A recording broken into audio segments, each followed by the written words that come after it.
This is the worst reviewed hotel in Davao City. Meron siyang 3.1 stars at 73 reviews. Ang dami ding bad reviews ng hotel na to. The room cable for electricity is not working. You have to charge your phone outside your room. The room is big, but it's not well maintained.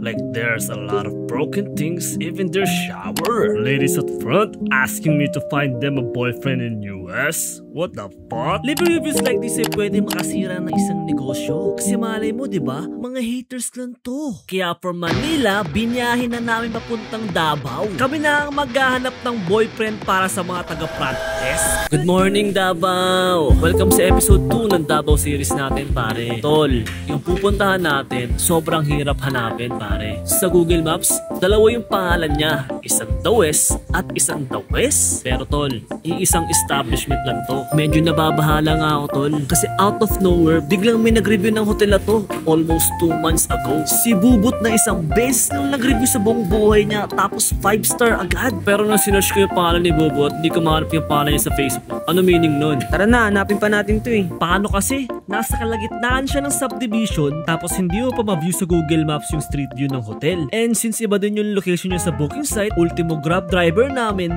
nawala. So medyo naliligaw pre kasi hindi ko alam kung saan papunta yung hotel. Ito ba yung mga natin, dadaanan natin para makalabas? Ayun, The West Inn. Ito nga po.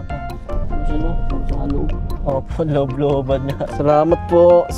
Pasensya na po kanina, kuya. Okay ka na ba? Wala kang iwan kay kuya. Ay. Good afternoon po. Good afternoon po. May reservation kayo. Masok po tayo, sir. Yes po. Under what name, sir? Shanner Navarro. Late na po kami. Naligaw po kami. Pa-fill up na lang po ako nito. Okay. Pakilagay din ng pangalan ng kasama niyo, sir. Okay. Sir, your room is 206. Nasa left side po yung stairs. And nasa left side din po yung room. Okay po. Thank you. 206. So, tayo din dab. Tayo.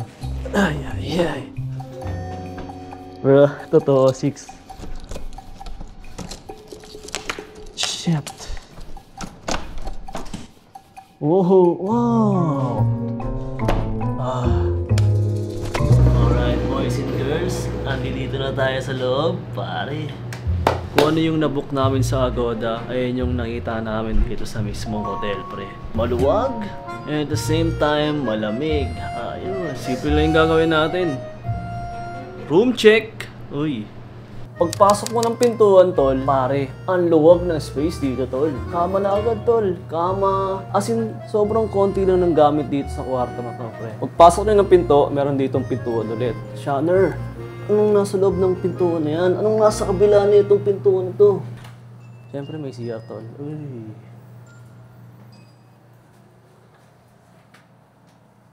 Meron silang sink, toilet, at toiletries. Uy. Ayos ah. Oh, tapos ka na dyan. Medyo masigip yung CR, kaya kailangan namin mag-hati. In additional sa sinabi ni Dab, meron tayo ditong shower. Uy, hot and cold ba to, pre? Ayun na, uy, gumagana yung heater nila, pre. Solid ah. Uy, ayos. Ayos naman yung CR nila, tol. Malinis naman. Sa ilalim ng toilet paper, pare, merong bidet. Uy! Tol, alam mo na kung anong susunod na sasabihin ko. Bidet check. Uy, Davao edition. Uy! Grabe naman, pre. Mapa-shower tsaka bidet, ang lakas ng buga. Pare, nakakalimutan ko palagi ito eh. Flash check. Hindi gumagana yung flash. On kabila mo. Yung maliit yung gumagana. Alam niyo ba ano meaning nito, guys? Ito, pang mga wiwi. Tapos ito naman, pang poop. Kaya daw nilagyan ng ganyan para makontrol natin yung water usage. Efficient. Oo, isang pang poop at isang pang wiwi lang. Meron din ito, may exhaust sila. Yung exhaust ng CR, rekta sa hallway. Ayun. Uy, ano yan? Nakakatakot naman yan. Uy, sir, huwag kang bastos. Naninihilip ka, boss. Hindi, boss. At katabi ng main door, pre, meron ditong shelf, pare. Sabit mo dito yung mga gamit mo. Shoes, lagyan mo dito siya sa ilalim, pre. Yan. Uy. Dito sa may paanan ng kama, pre, meron ditong table, pre. Tsaka TV, tol. Solid. Alam nyo na anong susunod, tol. Bed check. 3, 2, 1. Uy! Ang lambot, pare. Uy! Parang trampoline sa lambot. Pwede ba itong ginagawa natin? Yung bintana dito guys, nabubuksan pre. Ayan o, uy. Wow. May option na pwede mo siyang buksan. Pero syempre, mainit tol. Sayang yung aircon. Sarado na ulit natin. Upon entering your room, meron kang pare, towel at saka amenity kit. Uy, dalawang malinis sa towel. Smell check natin. Bango. Mabango. Fresh, fresh. Meron kang dalawang toothbrush. Dalawang shampoo, dalawang soaps. At meron tayong dalawang bootleg na Colgate. Uy. Para magkaroon ka ng idea sa size ng kwarto na to, ganito siya kalaki. By the time na nag-book kami dito, ang binayaran lang namin ay 1,137 pesos. Akala ko din dalawa aircon ng kwarto na to, pero mukhang hindi na gumagana yung isa. Kaya siguro may aircon pa dito malapit sa may bintana. Dapat mag-charge si Dab dito kanina sa outlet na to, pre. Pero nung sinaksak na namin yung mga charger namin, tol, hindi gumagana, pre. Oh? Hindi gumagana, tol. Yung available na sa akin dito, guys, ito sa TV. Yan, dyan, sa ilalim, pre. Kailangan mo nga lang isacrifice yung TV tsaka yung Digibox. Uy, so far, gumagana naman yung TV. Medyo naghihingalo na nga yung remote nila dito, guys, yo. Pero so far, madaming available na channels yung TV. Di ba dapat ito, dito tayo? Kasi ito, labas agad yung veranda, yung balcony. Pero, Ito dapat yun.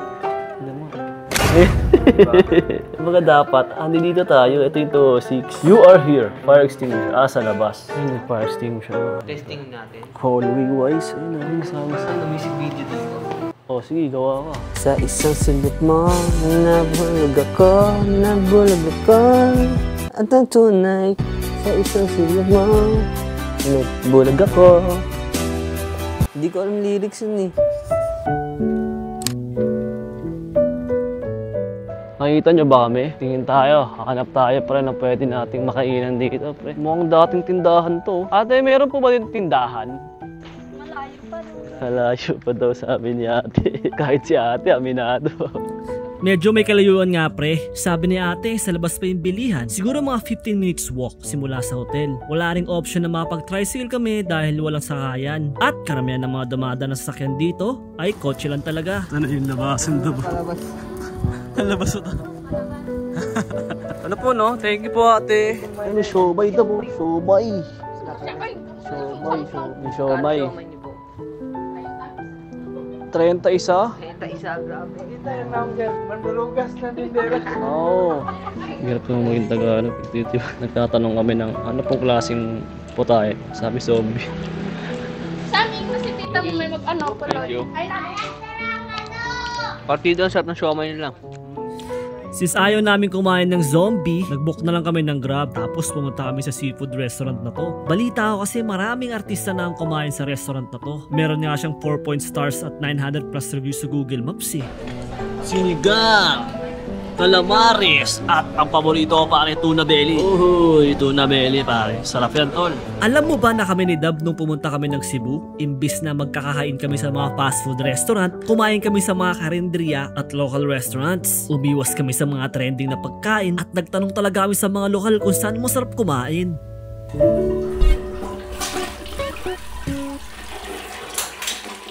Oh my goodness. Dab, Sir Dab, wag ka mo nang papasok doon, Dab. Ang tawag dito ay blue light, pare, kung saan makikita natin yung mga bagay na hindi nakikita ng regular na flashlight, pare. This is the blue light check. Papatay na natin ilaw. Bang. Uy, the blue light, Dab, oh. Uy, it's time. Hilo na hilo, Dab, oh. Kadiri yan, oh. Yan. Yan, kakamo, Dab. Uy, ayos ah. Uy, ano yan? Aso. Uy.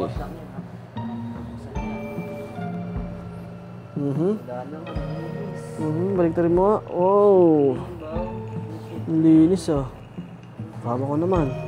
Yan, tignan mo kung meron. Wala. Linis. Tanggalin natin yung kumot. Uy. Aba. Aba, malinis ah. Ayos ah, ayos. Tignan mo nga, Dab. Wala. Malinis yung ano. Gamitan mo nga regular flashlight. Uy. Oh, malinis par. Bedbugs wise. Walang bedbugs. Tignan natin kasi ang furot, ano siya, marami siyang kanto. Kasi baka dito. Ayos, wala. Linis. Wala.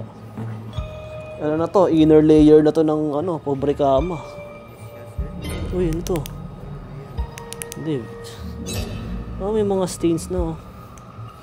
Yan, mga stains. Yung mga stains, pre. Pero, normal na lang yan eh. Pader. Uy, wala. So far, wala naman. Late sa living room. Yan, sa CR dab. Uy, may tumaya ako kanina dyan. Tayo ba? Wala. Uy, wala. Wala na masyadong nadedetect. Siguro talaga yung pinakamalalang nakita natin na gano'n yung sa Manila Manor. Ayun. So far pare, wala tayong nakita. Kung may makikita man tayo, minimal lang pare. Pero all goods tol, malinis. Nga pala guys, hindi ko nasabi sa inyo kung gaano kabilis yung internet dito. May internet sila dito. Kada room may provided na internet. So titignan natin kung gaano kabilis. Oy, yun, pare. Oo, pwede na. I think pwede na siya pang scroll, pang check ng emails, pang kumbaga okay na to, pang dopamine par. Okay na to. Okay guys, it is time. Matulog na kami.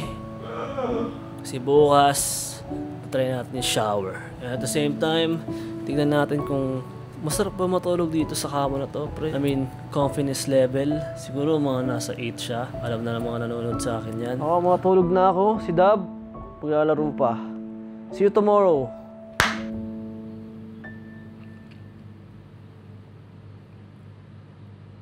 Good morning, Davao. Oh my goodness, pare. Ang lamig, pre. Ang oras natin, guys, ay 6 AM. Hindi ko lang kung nakikita nyo, pre. 6 AM tayo, tol. Ewan ko si Dab kung anong oras natulog. Pero ako, pre, the moment na sinut ko yung pagtulog kagabi, par, nakatulog na agad ako, par. Solid. Nakaka-alarm na alas 6, pre. So far, so good. Masarap naman tulog ko, pre. Ayos naman. Sobrang lamig ng kwarto. Hanip na yan.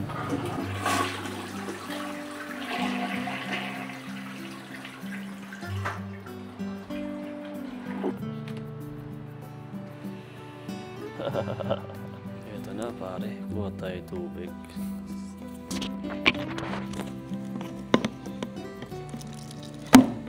So far, maganda naman yung experience ko. For 1-1. Ayos na to, pre. Ayos na to. Habang naliligo ko pre, napapaisip din ako sa lahat ng nascan ko na hotels para i-review, konti lang talaga sa Davao. You see, lahat ng major cities sa Pilipinas pupuntahan namin ni Dab. And lahat talaga ng establishment na bago ko puntahan, tinitignan ko ng maigi kung yung reklamo noon, ganun pa rin yung reklamo ngayon. Sa case ng Davao West Inn Garden, baka dahil din sa tago yung hotel nila, nababaon sila ng lumang bad reviews. Through the years, ang dami pa namang nagsusulputan na hotel dito sa Davao. Sa buong stay namin, ang staff encounterment na meron lang kami ay 2 beses. Nung nag-check-in kami at nung nag-check-out. May abiso naman kung walang staff. Prior sa pag-check-in namin, wala kaming idea kung pwede mag-room service. Dahil hindi naman kami na-inform. Decent naman yung experience namin Yun nga lang, tago at kailangan may transpo ka para makapunta ka dito. Sa sobrang tago, pwede mong dalahin yung bebe mo. 3 stars. And that's it for this video, pare. Maraming salamat sa panonood. And shoutout kay Cedric at saka kay Jessatan. Every week, meron akong 2 subscriber na sinashoutout. All you need to do is comment down below, Shanner, the hotel reviewer. Follow mo ako sa IG, pare, dahil doon tayo nag-upload ng mga behind the scenes natin, tol, para updated ka. Baka nagtataka, bakit ako nawawala, tol? But almost 2 months na naman tayo hindi nakakapag-upload. Paano kasi tol, lahat ng pinupuntahan natin nagkaroon ng lindol, pre. May theory na nga about sa lindol tungkol sa akin Isipin mo, pre, mag-upload ako ng worst reviewed sa kalagitnaan ng pagbangon ng mga kababayan natin sa Davao. Shanner, wala ka bang emotional intelligence? Anyway, patapos na ang last episode ng Davao series natin, tol. Paano ba yan? May special guest tayo next week. Abangan nyo. Solid. See you next week. Kaya ba? Tingin ko kaya na.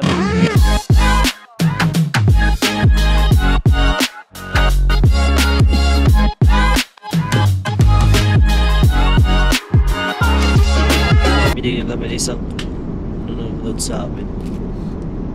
Shoutout si Cedric na Cebu pa si Thank you. Binigyan niya kami ng iced tea. Espresso, let's go. Perfect!